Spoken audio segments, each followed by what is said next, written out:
Hi everyone.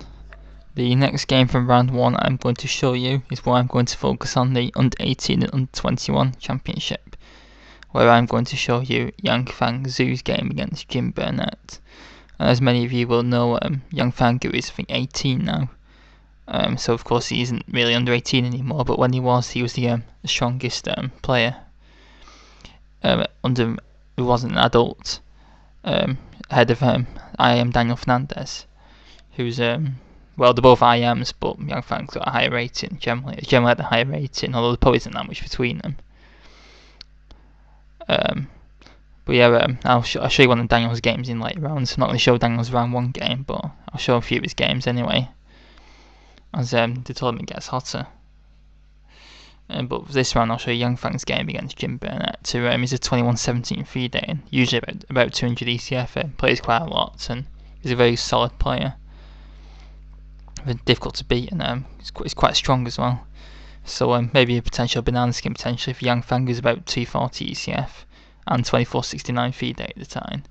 He's trying to get his GM norm to, I think he needs, I'm not sure how many he needs actually, but and get his rainbow 2500 of course. But he's going GM norm hunting a lot of these days.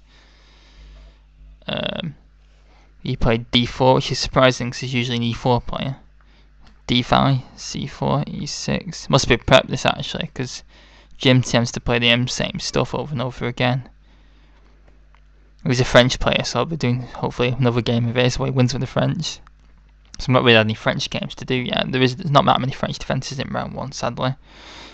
C6. E4, which is the very sharp Marshall Gambit. And the other option is to play Knight F3 and then you get the note beam variation. But E4 was played. I'll show you a bit of the note beam, but I can't remember the theory at all. It's basically where black gets 2 connected pass pawns on queen side, but white gets like a bishop pair in the massive centre, and it's very, very sharp. And now this is the gambit, because after d takes c4, knight takes c4, bishop b4 check. Retreating knight is actually supposed to be quite dodgy after c5. It's supposed to equalise quite comfortably, but in the book where I've got it called the Kaufman's repertoire, this line is actually given and actually suggests that white usually wins a bishop pair in a lot of lines for insufficient compensation. So if you don't want to gambit a pawn and you want a good line that avoids the note boom, then maybe this is worth looking into. But Yang-Fang's an very aggressive player, so expect a gambit. So after bishop d2, of course, this pawn could be taken, because then white's knight hangs with check. And now knight e2 is played. And now knight a6. And now I thought the main move of this position is bishop a5, threatening queen d8 check. And white actually black actually in some lines just allows it. I mean, it's mate in this line actually. We say blocks bishop d7. And then white actually usually brings the bishop back to c3 to attack the g7 point, and white gets a lot of pressure for the pawn. But the Yang-Fang played another move, which is bishop f8, which is a very bizarre looking, incredible looking move, putting the bishop right into black's territory, and putting the bishop actually on where black's bishop usually starts. But of course the bishop is immune due to queen d8 actually being a very funny checkmate with just the queen. And now this game becomes razor sharp now, because black plays knight e7 and just gives the pawn back, but he doesn't even move his rook. Like he plays something like rook g8. But I think after bishop c3, even after knight c5, white queen on the bishop. After queen d4, I think black's better. We've got, again, like we had in the first game, black's got 3 pawn islands to white's 2, so the endgame will be nice to play. I suppose we've got a g file, but white's also got a nice fluid development and black's bishop's blocked in. So overall, a small but clear advantage to white. But instead, this move knight b4 was chucked in, which threatens to play knight d3 check, which would win the queen.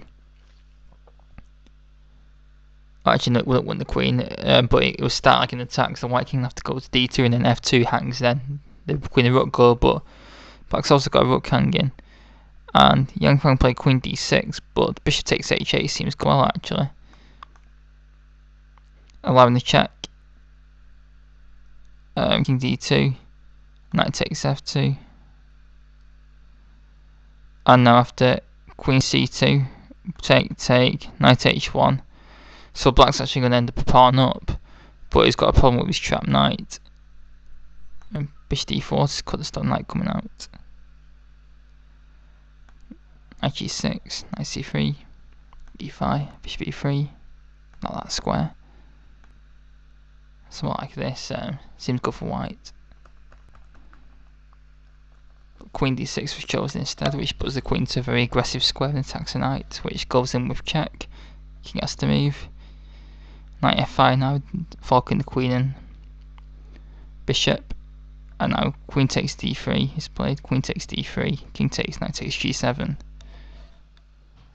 Where we have the advantage of the 2 pawn islands against 3 pawn islands. And white's king's very active as well. King c3 was played, very interesting move. Get the king off any potential checks. c5, g4, preparing to fianchetto the bishop. Bishop d7, preparing bishop c6, so bishop g2 is played to stop that. Prophylaxis, like Picosian. Castle's queen side, protecting the b7 point.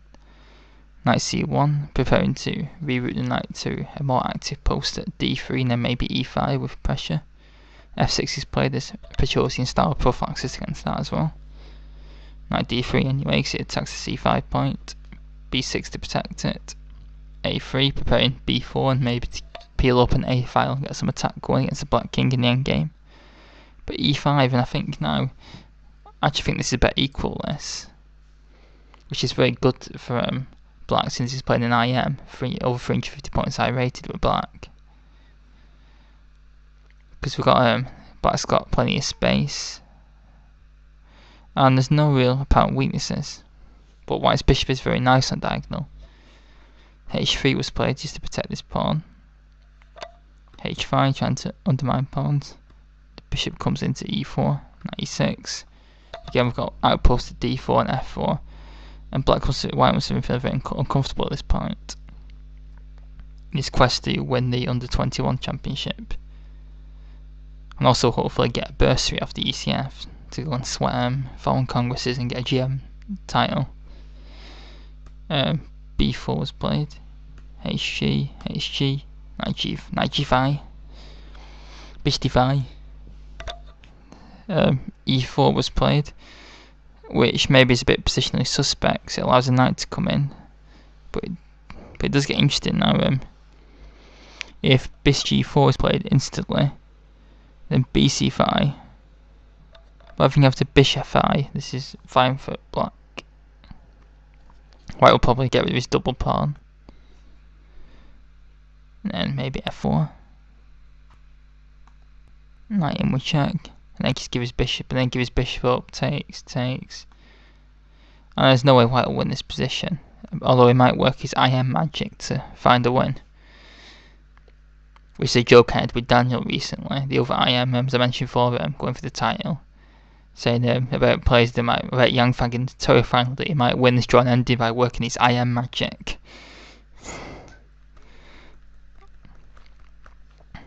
So let's see if he can work his IM magic in this game.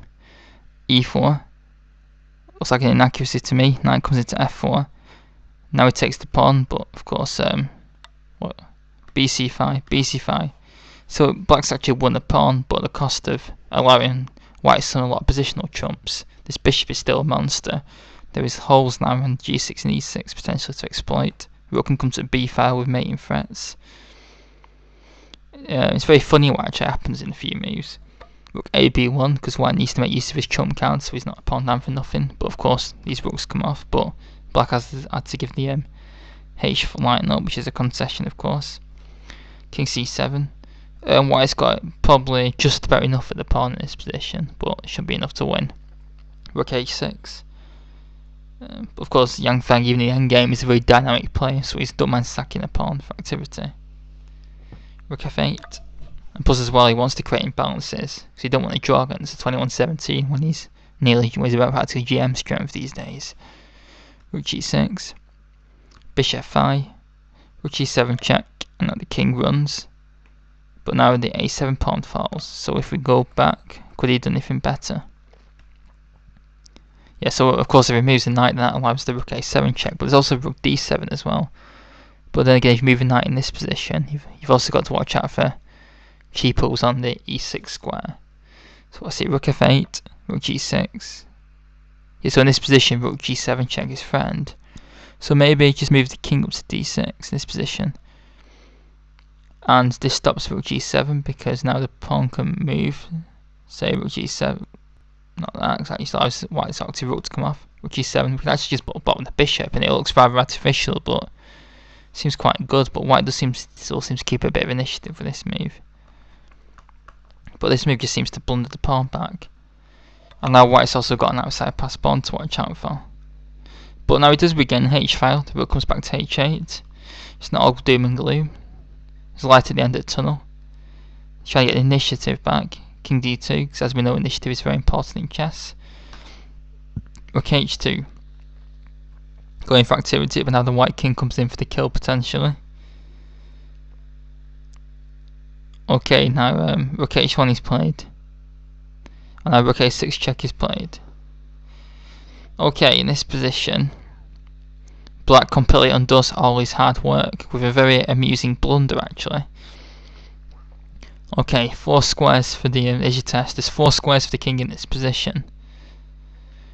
Now, I will discard king d7 because it allows rook takes f6, and king c7 because it allows rook takes f6.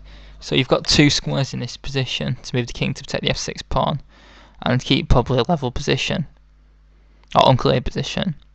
You can either go to the centre, which is great because you want your king in the centre in the ending, or you can go backwards and have your king cut off. Which do you choose and why? Pause the video. Well, in the game, black chose the active option, but the problem is the king was too active for his own good. If he chooses the correct option, king e7, then why hasn't he even got that much in this position? Maybe because black's getting stuff like rook e1 check to force the king back. So it's difficult to think of a plan for white in this position. In fact, if white plays something like bishop b7, say, as a waiting move, black actually plays check after, and the knight can't block, so bishop g4 wins. So he has to go to d2, and actually black has knight f3 check. And if king c2, then e3 check wins for black. So the king has to go up to c3. And after like knight d4, this is very active for black. And a lot of lines just end up perpetuals because white's got nothing better. So in a very sharp ending, it's very easy to go wrong, and king e5 just does that. And of course, to see the king, because king e5 is usually a good move, it will be in this position, but there's a flaw to this. I'm sure you probably had to work it out when you play king e5. And the engine backs up because any other move than this winning combination, which should be good for the winning move, is actually a lot better for black. Because I mean, this because and all of a sudden black's got the more active king, his rook's coming in behind, black's got his own threats. But the problem is now, knight d3 check, beautiful. This clears the f4 square for a beautiful pawn mate. It's just a beautiful end that in it. It's like playing the birds opening 37 moves later. Yeah, that's a very aesthetically pleasing final position, but you feel a bit sorry for Burnett because he's battled well and matched a much stronger player for a long period of time, and someone's going to be GM soon. One of the country's best talents in young talents in recent years. Not quite on the same level as Nigel Sharp, but very impressive the way he's come up. And yeah, very nice checkmate and a good win in the quest to win the title, and Daniel winning round 1 as well. And there's a few other potential candidates like Peter Batchelor, I think, won in round 1. No, Peter Batchelor lost actually in round 1 to GM John Ems because he wasn't seeded, which didn't help because of his deflated FIDE. But I hope you enjoyed this game. I found it very interesting, and it's worth it just for the end, to be honest, with the knight sack leading to the mate. But for now, please leave in the comments and thoughts. Thanks very much.